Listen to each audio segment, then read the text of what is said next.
মাথা কাজা বোবা কেন বলতে পারে না, বলতে পারে?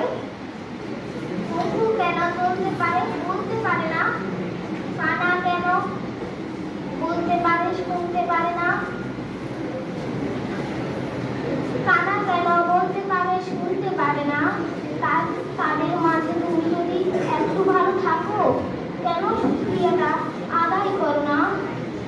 তোমার জন্য আল্লাহ তাআলার নিয়ামত দান হয়েছে, তবু কেন তুমি আল্লাহ পথে আসো না? পড়ালেখা সবই করো, কিন্তু আল্লাহর পথে আসো না। তোমার জন্য কি আখিরাতে পড়া হবে না? নামাজ আসবে, রোজা আসবে, সবই আসবে, পড়া আসবে না।